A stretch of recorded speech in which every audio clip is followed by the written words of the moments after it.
Nella NG officiel. Nella NG. Écoute, like et abonne-toi à Nella NG officiel sur YouTube. Nella NG officiel. Pour l'actualité musicale congolaise, art et divertissement, écoute la voix d'or. Nella NG te dit toute la vérité. En tout cas, Tina Ipupa, grande sœur Yafali Ipupa, aye kokate hémorragie rapidement. Aza penzaka ndenge mona bato a réseaux sociaux. A maîtriser penza réseaux sociaux makasi. Avant-hier, asaki live nende nestika kibino. Bato bazui yango ba interpréter on ndenge na ba on pasenga ki ba pardon ba belle famille. Bato no sala mabe, pa bia limbisi bato ba limbisa ye. Bato ba interpréter ki on mabe to ki kuna na compte ya nani ya bafana kuna.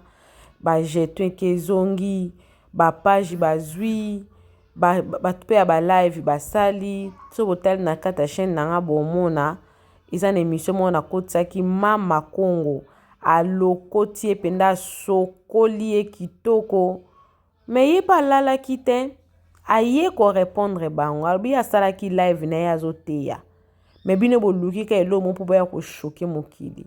Alobi Claire abi naza na conflit na ndeko na ngate. Au contraire na osambela pona ye. Sonie. Batu bakote makambo na mabe bandeko Sonie. Naloba eloko makila batu bakabulaka te. Batu a réseaux sociaux bamona loko bango balingaka. Ba musicien na koleka ba famille na bango moko. Bomonde botika la Sonie. Mutu nyonso asaki live afinga ki Tina mama Sonie kangidi ye. Tina yo poza malembe te. Ebike émission esepelisinga. Na otela bino live en bolanda. Abanda ki penza wana a répondre penza. A répondre pour Mama Congo lobela que soki aza makasi aya aloba pardon ana bien a Mama Congo. Bolanda video nanga on ataki lobi na butu Mama Congo atakaki Tina na otela bino pe video ya nani ya Nana Bafana avant na tela bino live oyo. Na otela bino video ya Nana Bafana ataki video wana 14 heures du temps passé. Donc justement quand après live ande qu'on est en bas vidéo bimi ya belle sœur na ye. Mais c'est quoi pourquoi yeko kate hémorragie parce que ba te belé question wana mituni question parce que ba te belé ba lobeli que azo linga exposé fali arié osala ngopwani pour se convertir ya solo lingi ba to ba interpréter conversion na été beaucoup de questions ezaki za na réponse te mais bozo ba réponse na bino wana émission mais avant na banda na live na otela bino nanu réaction ya Nana na compte na ya TikTok. Ils ont 1 million d'abonnés compte wana. Et les kutu ba abonné na Instagram. Donc ils appellent compte Nana. Ndenga koma ki jalousie familiale et tout des vidéos à tchaki après nanti la bino live oyo bolanda. Yana jalousie et jalousie familiale na makasité. Jalousie abata balabala et comme mamino na ba conflit parfois bobebani bolobanate mais jalousie à famille, jalousie familiale et rotinda aussi à mabele.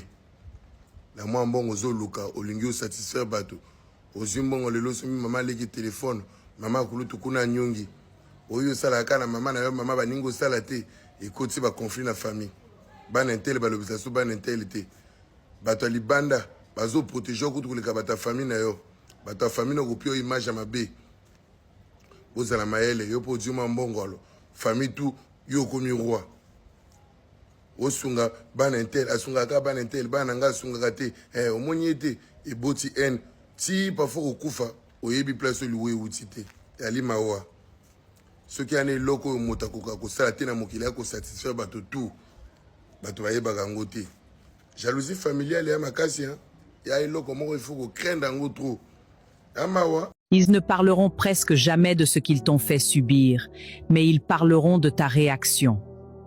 Parce que dans ce monde, beaucoup provoquent l'incendie, puis jouent les victimes quand le feu apparaît. Les gens blessent par leurs paroles, leur mépris, leur manipulation, puis s'étonnent de voir quelqu'un changer d'attitude. Ils adorent juger les cicatrices des autres, mais deviennent aveugles face aux blessures qu'ils provoquent eux-mêmes. Le plus triste est que tant qu'ils peuvent te contrôler, ils te souriaient. Écoute les nos sagesses attentivement, car dès que tu poses des limites, dès que tu apprends à dire non, ils te traitent de méchant, de froid ou d'orgueilleux. Une personne qu'on ne peut plus manipuler devient une menace pour ceux qui profitaient de sa gentillesse. Alors ne culpabilise pas d'avoir changé. Parfois, le changement n'est pas de la méchanceté, c'est de la survie. Le lion n'est pas devenu dangereux du jour au lendemain. Il s'est juste lassé d'être attaqué par des hyènes qui prenaient sa patience pour de la faiblesse. Protège. Muta sala ki prédication na prière bobalusi yango pona bozwa kaka ndenge ya kotuka mokili eza malamu te. Nzamba limbisa bino. Nzamba limbisa bino. Ayoka bino mawa. En tout cas na limbisi bato nyonso tu. Oh nyonso botuki nga lelo, je vous pardonne. Na bolingo ya Nzambe na pardonner bino. Oh nyonso bofingi o nyonso botali nazotala te bato bazolobenga nga bafingi basali boye. Nzamba limbisa bino. Nzamba yoka bino mawa. Alimbisa bino. Nga ese loko Nzamba chaki nga na motema leo na moi. Na tea peuple de Dieu pe na bondela esili. Et puis esa musala ya Nzambe bonyo kama na bino te ba video ya prédication et ozala mikolo nyonso po musala Nzambe nde nazosala musala Nzambe o Nzamba tindinga na yango nalimbisi bino na nyonso tu bo mati bo kiti bo fingi bo sali nyonso Nzambe ayoka bino mawa mana Nzambe kitela bino esili. Naleki na kari parenthèse wana bana la Nzambe en tout cas na bondeli Nzambe na bolingo na ye ba live oyo Nzambe akene ko toucher mitema na biso toya na sina makolo ya Nzambe et pas Nzambe eloko mabeza la na mote Nzambe nda pesa ka kimia o muta mokila ko pesa te. Et puis Nzamba lobi na biso boy toya na mikumba na biso na masumu na ndengo zali yaka pa ya Nzambe yenda ko décharger yo. Nzamba zo benga biso toya modèle toza asengi na mutu te ko po Yesu Masia akufa pona bata malamu te. Yesu akufa pona bata mabe. En tout cas Yesu akufa pona bata mabe po soki pona bata malamu mais Yesu engala nzoto alisumu te po aya kondima pasi onyoso ya ndimaki po bato baza malamu akufa pona bango te.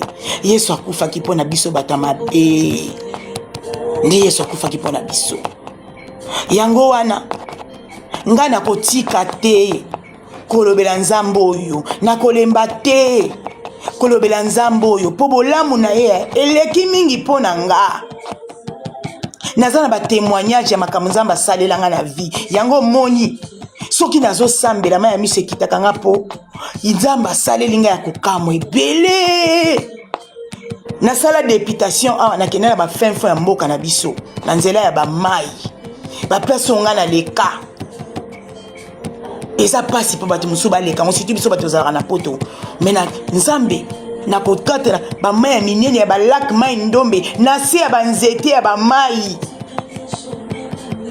Nzambe abatelaki ngai pe ameninga na Kinshasa na komi pe na ye poto na kufa te na kei kosala élection awa na mboka na biso kiri bato bayebi makambo na oloba bayebi nazalaki mourante fali na kufa yo nazoyebisa bino na beli na mboka kiri kuna na fin fond traitement nini okozwa na élection na bela nazo tanga kosanza makila ngatina na kenda vote mais bazo mema nga ya ko mema na moto ya ko mema pona kene ko voter na voter lobi nango naji moi boîte moko epola ndenge na katisa kutu mai ndombe na pona koma na inongo na 23h nga moko ti lelo na ndima rateke na sala ngo ndenge nini Nzamba batelanga nakomi na inongo ya na ngazaka na inonga zinga lobi na tongo atienga na cargo na lobi be na zonga Kinshasa na cargo ya biloko akolia na imagine o mati avion na cargo ya kolala na kati avion sans kiti na biloko nakomi likonanga na Kinshasa malade esili yango soki nazoya koloba mpo na Nzambe nayebi ntina oloba mpo na Nzambe oyo mpo na makambo Nzambe asalaka Nzambe asalelanga ebele ya minene o lelo soki natambolaka ezaka mpo na ngolu ya Nzambe na baelection ya makambo ya ba na baelection ya makambo ya ba politiko nakendaki komilukela soki Nzambe te bataki kuna nazwa na mboka wana ya batamboka mbelelo naza te soki nazoya koloba de la part de l'Éternel Dieu tout-puissant pour la grâce o Nzambe asalelanga Nzambe anasaleli o Nzambe asalelanga Nzambe anasalelinga ya mingi yango lelo soki Nzambe abengi nga na misala na ye mobimba po naza na ba témoignage na Nzambe oyo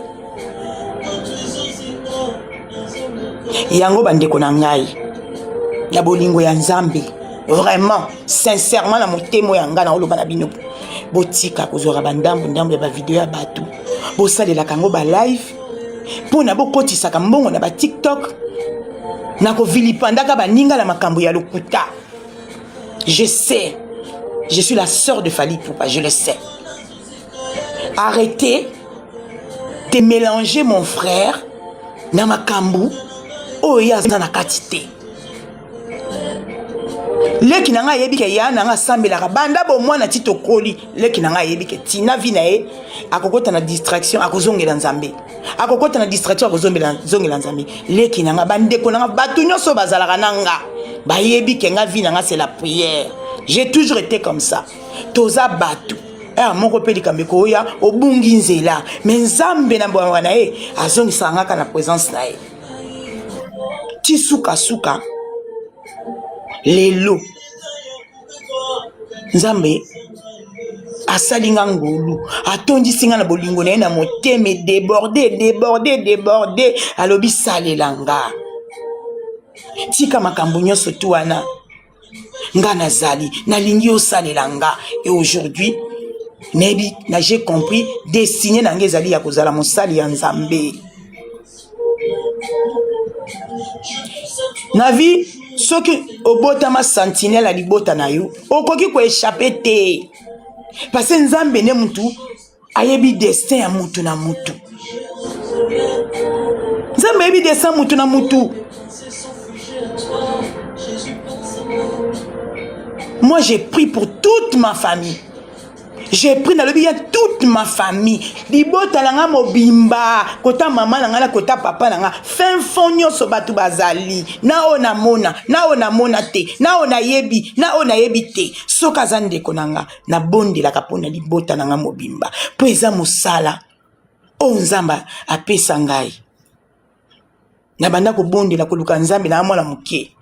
N'inconscience nyonso. Nzambe, souviens-toi de moi. Ngana ya poto ya mindondo te.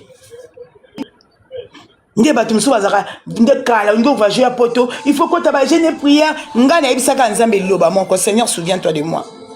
J'étais servi dans l'église. J'ai été chantre pendant longtemps l'église. J'ai été intercesseuse na Kinshasa. Souviens-toi de moi. Dieu s'est souvenu de moi. Na ya poto na mukanda ya mutu. Alongola kutelongi na ete. Eza ndenga na ya poto. Parce que Dieu s'est souvenu de moi. Ba bien fait à Nzambe na bon moinange leki mingi. Alors lelo Nzamba bengi nga na misala na ye. Yango na ye liboso na bino. Pone ya bisa bino ke. Nzambe soko luka ena solo na motema mobimba. Ezata na likambo moko to Nzamba ko selo te e ate. Nzamba sela rabiso. Yango na yako sola na ndeko moko Yaka, yaka. Zongela Nzambe. Yaka, yaka. Luka Nzambe. Libanda Nzambe loka ya nangote. Loka ya te. Elo rezate. Il n'y a rien du tout. Loka ya te. Moi j'ai compris. Moi j'ai compris. Yango je parle pour moi. Na yawa koloba pona. Nazanga moko na ba témoignage on a ko bandolo ba témoignage ya vina nga banda bo mwana tina kolibwe. Ebele o so na bandi na oloba. Nzambe asale linge belé. Na libota nga asale li pe biso mingi.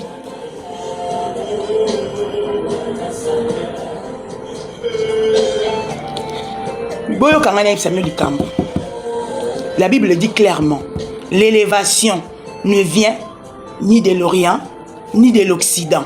L'élévation vient de l'Éternel Dieu Tout-Puissant. Tout ce que Fali est aujourd'hui, c'est l'élévation, c'est le, comment dirais-je, c'est la vie que Dieu a choisie pour Fali. Ne vous détrompez pas. Je dis bien, l'élévation ne vient ni de l'Orient, ni de l'Occident. L'élévation vient de l'Éternel Dieu Tout-Puissant. Mutu moko ta koza l'élever na mokiso ki nzamba permettre te. Nzambe muta permettre kabiso. Ata muta koza mukonzi mboka lelo bolobi obwe. C'est Dieu qui a permis que mukonzi mboka za place wana. Arrêtez. Ya kosala ba live. Ya kozwa makambo lokuta. Po na bozwa mbongo na TikTok. Ce n'est pas ça. Moi, j'ai fait les lives pour prêcher la parole de Dieu.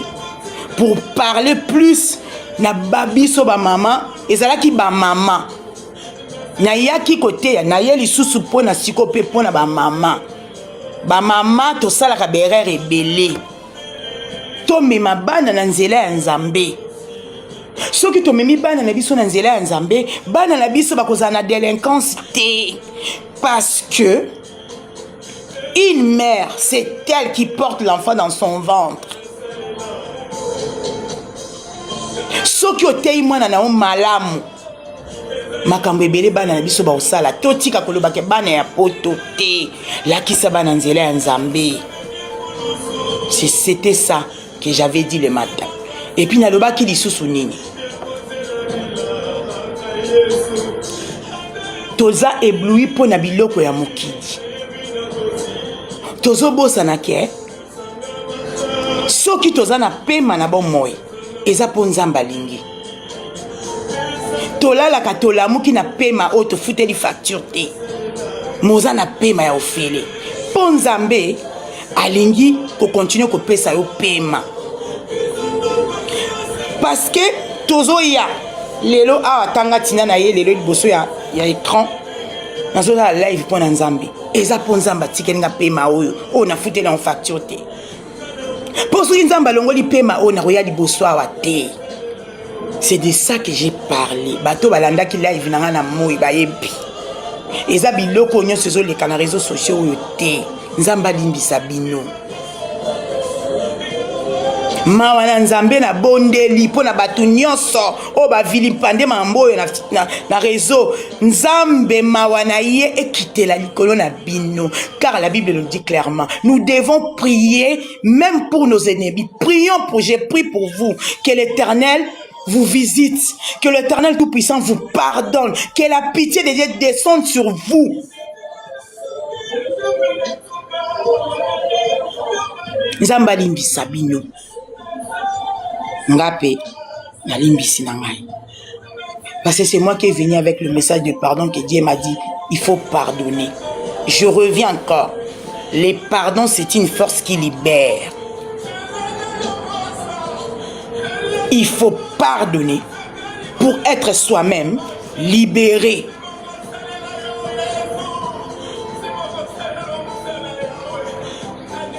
Moi, j'ai dit pardon. Évidemment, tu sers l'Éternel. Tu ne peux pas, sinon, à qui te sers-tu? Sinon, je sais la nani.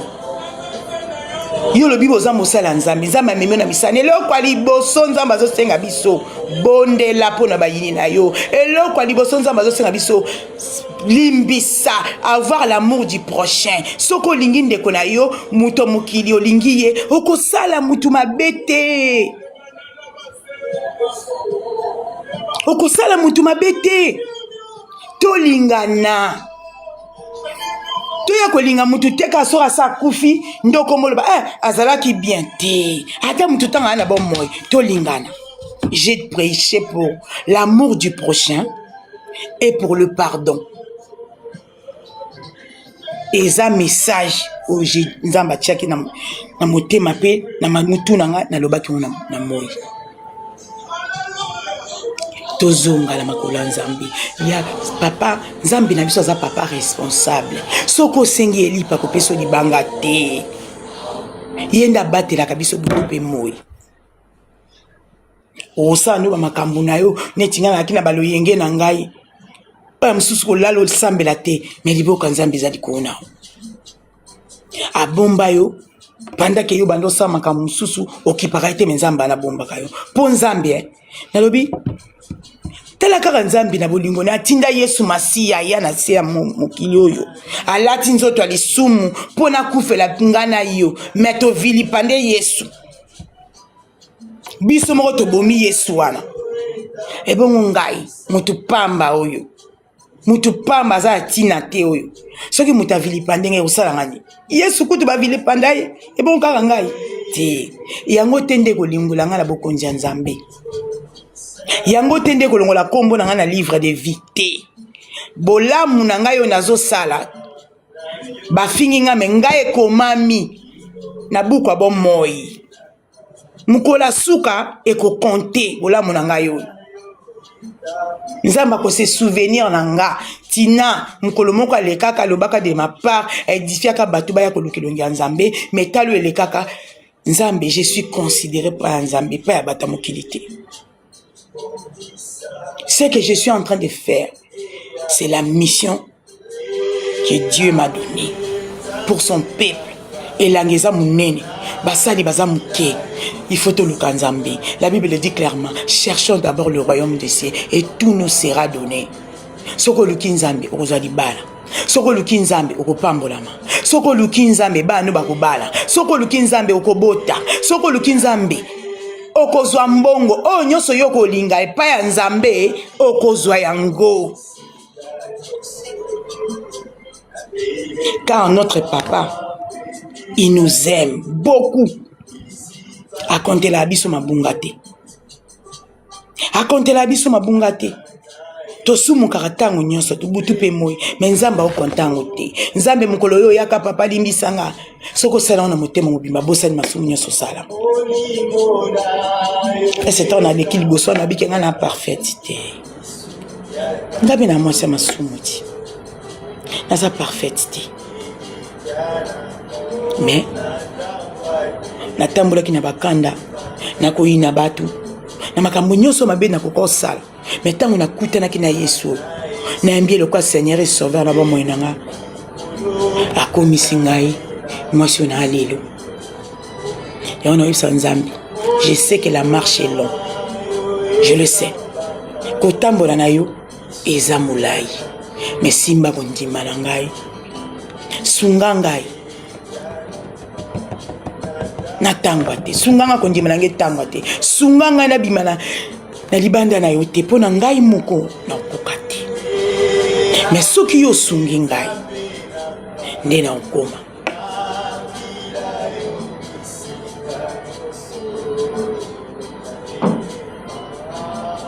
pene na yo liziba mai na bomoi Yawe nzambe nanga na bilayo bisika nyonso na belema pene na yo liziba mai na bomoi Yawe singa ngai Yesu nalingi ndeko moko azolanda nga na butwa lelo azwa parne na butwa lelo azwa parne na butwa lelo na nzela na ngai nzamba tuta pe ye aluka nzambe po nzambe oyo ana bolingo mingi pona biso nzamba lingaka biso mingi tokangami soko ozokangama na masumu nzamba akokima akozala te me kotika masumu esengaka lisungi ya nzambe soko olingi oboya masumu nzamba opesa makasi mpe akosunga yo kotika masumu po eza facile te me na lisungi ya nzambe nzamba asungaka biso po alingaka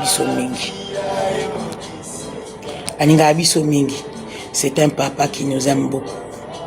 Jésus-Christ est mort et puis Jésus-Christ est vivant. Il est vivant. Yesu aza na bon moi. Ase kwa longa liwaza na bon moi. Yesu ase kwa aza na bon moi.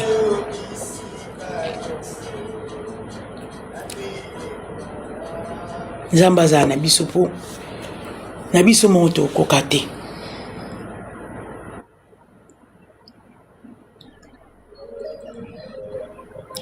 Nayebi ke kosala nzambe eza facile te me nzambe soko sengi lisungi mpa na ye aosunga yo bandeko na ngai tolingana mingi motema mobimba tolingana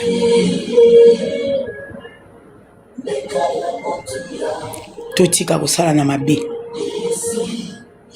totika kosala na mabe po biso nyonso na saa moyo tokoleka ata lelo yo tuki un jour ekokoma kokufa kokende epi tokobosana yo nalobaki na moi mama nanga akufa akenda tala na bosana ye papa nanga akufa akenda tobosana ye batu nyonso bakufa okolela tanga ochi kokufa oleli ata un mois suka kobosana. Pourquoi j'ai dit ça? Parce que nous sommes les pèlerins dans ces mondes.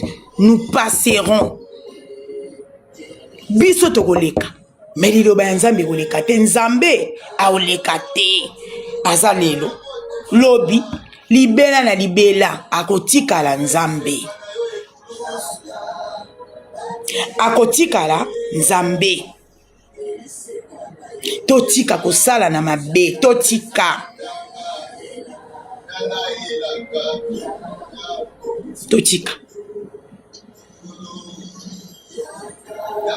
en tout cas napesi merci mingi parce que na live ya moya lelo batu o pe batutisama na ndenge ya malamu na live nazaki ba retour o na édifié ki bango j'ai des retours.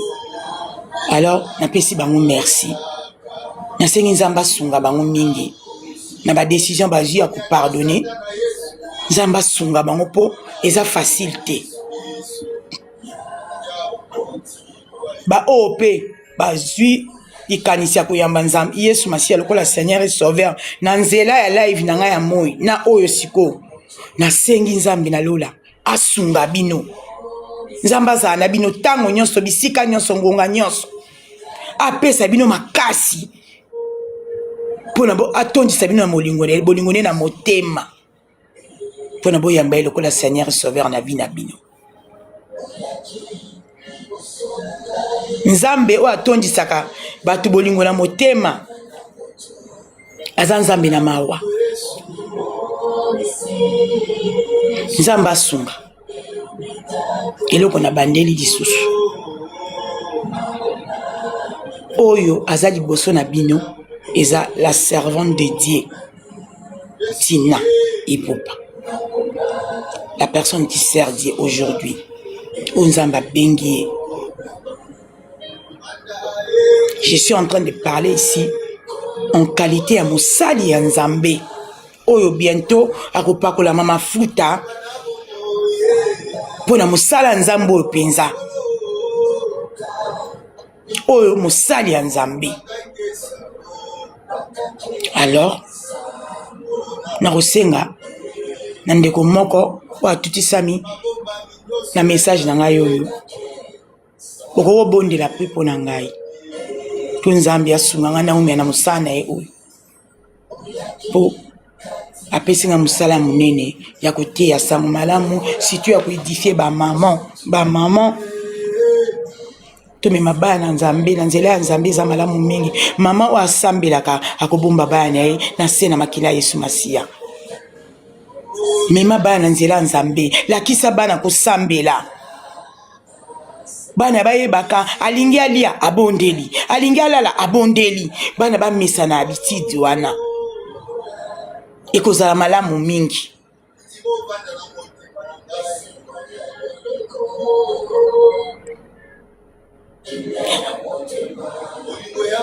Mama nalobaki nayaka na ye na lupola mama ponga pe na mama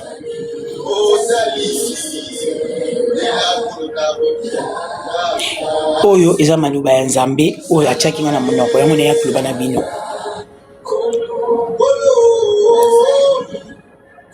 Botika koasocie ndeko na ngai na makambo ya nzambe onga nzambe abenga nango.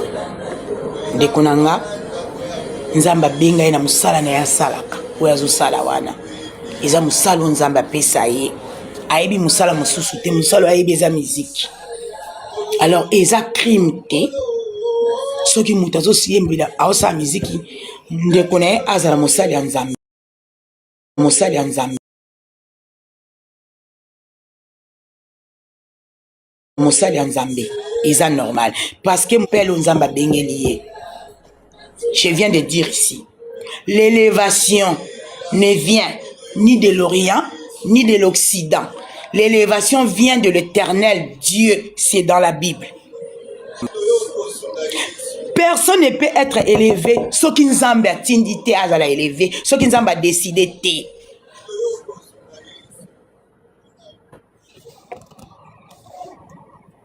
C'est Dieu qui décide pour notre destin à moto. Nous avons décidé. Alors, si tu as associé, makambu ya fali, na mosali na nzambe tina ipopa. Mon frère, il est musicien star. Tout ce qu'il fait, Dieu, di boko nzambe za di kolo nango. Donc ata bokei nango na ba gauche droite ya koluka kolo makambo boni bo sala. Nzela na ye eza déjà tracé. C'est déjà tracé, sa vie est tracée. Ni personne, je dis bien, ni personne akoya pour kanisi soki aye ko vilipande na réseaux sociaux de ko baby c'est loko moko ate loko ko bébé zate parce que Dieu l'Éternel tout-puissant a déjà tracé les chemins de Fali. Bo bimisa na makambo eza yete bo ata bozi bozweli yango soki temps po bozo ba mbongo na TikTok, ça c'est votre problème. Moi je sers Dieu. Je viens parler de la part de l'Éternel qui m'a créé. Pour nous édifier mon tomoko. Aluka nzambi. Atambola na obanga nzambi. Abomba bani na sama kila nzambi. Abomba libota na sama kila nzambi. Ndenga na obomba pe anga libota makila nzambi.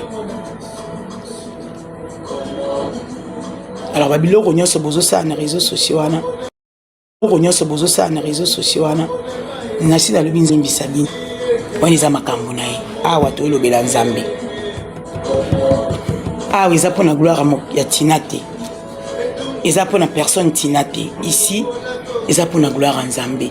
Parce que nous avons été créés pour la gloire de Dieu. Eza na Bible. L'être humain a été créé pour la gloire de Dieu. C'est tout. Je viens parler de la part de l'Éternel Tout-Puissant, le Créateur de l'univers. C'est lui qui tient le souffle de vie dans ma boko na ye. O apesa kangana opema na bomo ebutupe mo itola muka. Eza nzambe wana. Pona biso ke nzamba alingako mingi pa kotika kayo te. Yo nde ndima kaka na motema no yamba Jésus-Christ comme Seigneur et Sauveur. Et puis nzamba kokota na bomo inao akosalelo ya kokamwa o nyonso kolingo kozwa po nzambe na bomo yaza papa responsable atika kabiso te. Aza nzambe na bolingo nzambe nelonga mobateli ya tango nyonso mobateli ya ntango nyonso soki nakanisi makambo oyo nyonso nzambe asalela ngai bitumba oyo nyonso nzambe abundela ngai bambonge nyonso naleka bisobe bisanga na banzela ya mai na babutu nyonso tu ya bisobe bisanga kuna na kati ya bamboka mpe lelo nazoloba na liboso na bino ate eloko moko ekabulanga bolingo ya nzambe oyo te eloko moko mpe te kopekisanga naloba makambo ya nzambe oyo mpo nzambe te aza bolingo mpo na ngai nzambe aza bolingo mpo na ngai azobatela nga butu mpe moi aza na nga ntango nyonso nzambe asunga biso abatela biso naye kobondela mpo na bino oyo nyonso balandi live oyo baji part na bango na nzela ya live nzambe nalola nabiyeli nkombo na mosusu lokola yo azali te soki toza kopema eza mpo na yo nzambe na bomoi souffle de vie oyo toza nango yawe tofutela yango facture te nzambe nalola yo nde oza kopesa biso yango tika ete yo batela moko na moko oyo alandi live oyo bomba bana bandako na bango tika ete makiano ezinga bango papa bisika bazolanda yango seigneur makiano ebala kocouvrir papa na ngai bomba mabota na bango mpe pesa bango oyo motema na bango eza kosenga oyo bazwi te yesu tika ete bazwa na nzela ya leve oyo yawe ale boyamba miracle koyo te epai ya nzambe mpo ete nzambe nalola ye nde mobateli ye nde nyonso mpo na biso abomba bino na mabota na bino nyonso po ete kombo na ye ekumama lisusu ya koleka. Amen. Apesi bino merci mingi bato nyonso tu balandi live oyo oazi par na ye nzamba bomba ya batela ayeba kake soka yami Seigneur Jésus-Christ comme Seigneur et Sauveur eloko moko oya koninga onzamba kozanga kosaleza te po nzambe azaka derrière maloba na ye il accomplit toujours liloba oya binisi ezongaka te sans que s'accomplir tala niveau nzambo asalaka bato ba promesse sera promettre yo liloba na loba ke ozonga te il faut et s'accomplir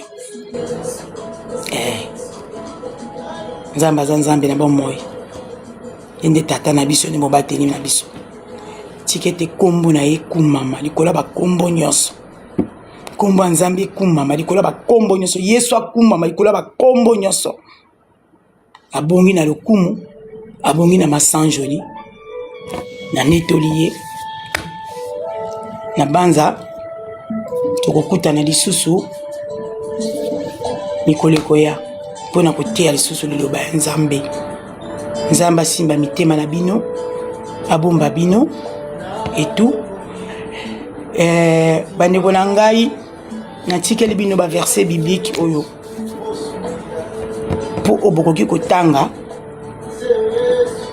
po bo comprendre bolingo nya nini o nzambe nde nzambe alingaka biso mingi bokene kotanga Esaïe 43 obandi yango na première verset nga natanga yango nyonso ntina suka soko olingi otanga Esaïe bande ntina suka yokaka Esaïe 43 obandi na verset 1 ti 16 donc Esaïe 43 verset 1 à 16 bon okotanga lisusu psaume 34 mobimba pe okoki kozwa psaume 27 évidemment psaume 91 botanga yango apesi bino ba verset wana oyo nga edifiaka nga mingi soki na bandi otanga yango na comprendre bolingo ya nzambe ni bolingo nini nzambe azalaka yango mpo na biso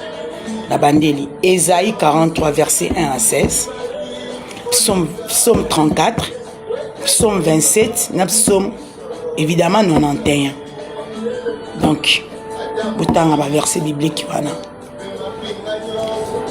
kimia na Yesu ebomba mabota na biso nyonso nzamba bomba bino tokutani lisusu na mikoleko ya soki nzambe a inspiré lisusu ngai pona ko passer message na koleka lisusu. Peut-être je vais voir peut-être na Facebook ou peut-être aussi na YouTube. Je pense que cette fois-ci tu koleka peut-être na mosali ya Nzambe prophète oya ko bondela pona batu pe ba kolinga ba prophétie ba kozwa ba prophétie a ko prophétiser pona batu. Mais ce qui te programme yango to koya ko annoncer bino que tel jour na telle heure boya soit na TikTok, soit na Facebook, soit na YouTube, boya Rolanda exhortation et puis prière na ba prophétie oyo Nzambe ya kolobela ye mukolo wana.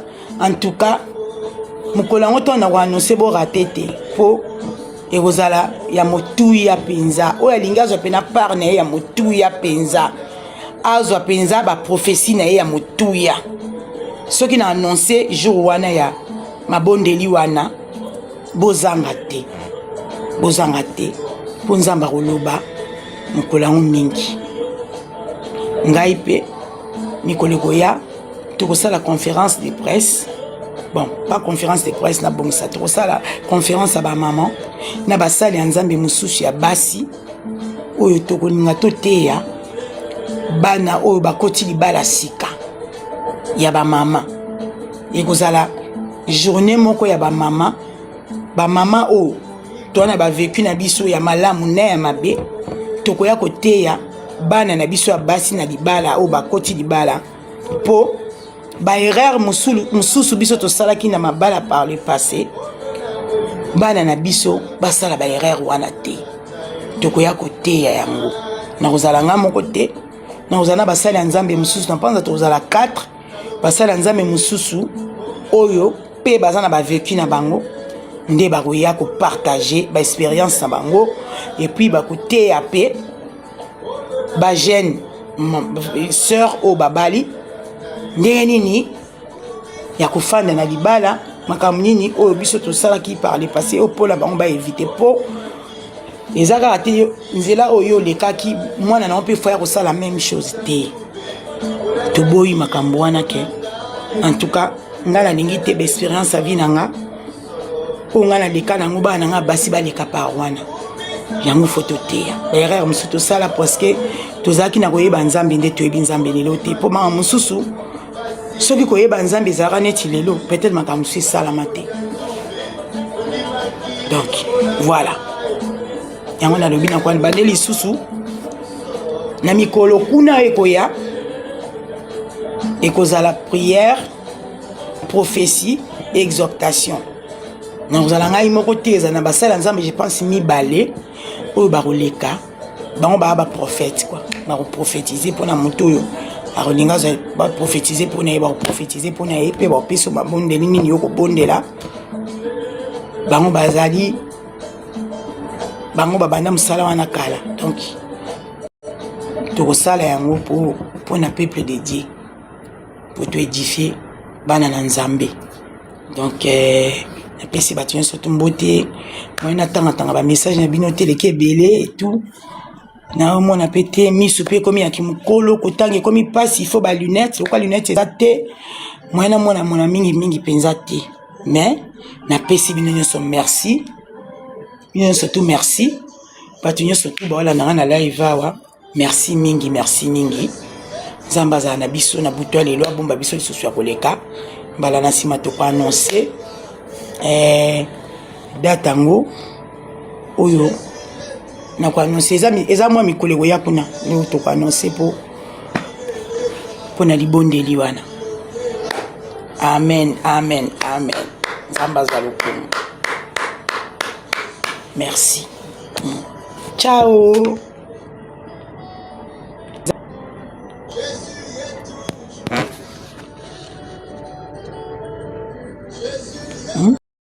Nella NG officiel.